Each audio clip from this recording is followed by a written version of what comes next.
Today's frosty truth is that little me deserves softness and a voice as a child. Now that I'm grown up, I can give her that. So we're going to be talking about healing the inner child today, how we can do that. We're going to recognize when we need to heal that inner child. What kind of signs do we have? What kind of issues come up in our lives that show that we have a wounded inner child? Well, I said little me deserves softness and a voice growing up.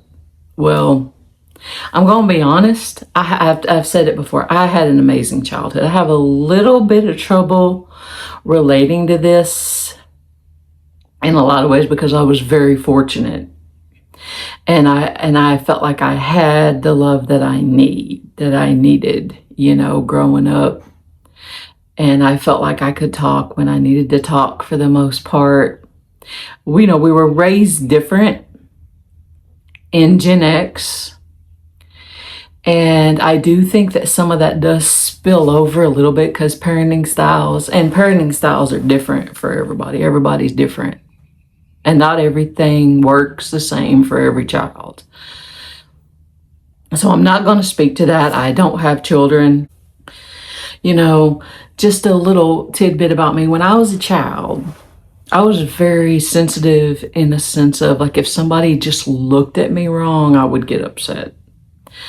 You just side-eye me and I'm in tears. I can honestly tell you I don't know where that came from. Like I said, I don't have any traumatic memories. I always felt like I could express myself and everything.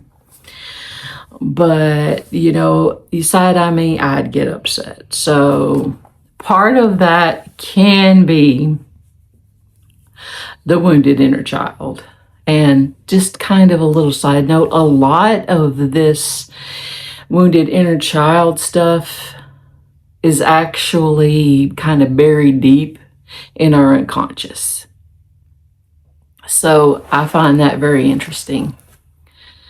But a lot of times, you've heard people say, you kind of block things out. It's entirely possible I could have done that. And I haven't quite found that yet. I'm working on that myself to see, because I had some confidence problems growing up. I still occasionally have confidence problems. It's a lot better than it used to be. It's a lot better than it used to be. And, we talked about people pleasing. That goes along with this as well, because I was always a people pleaser. And again, I don't really know why. We're going to be talking about inner child work, reparenting, and attachment.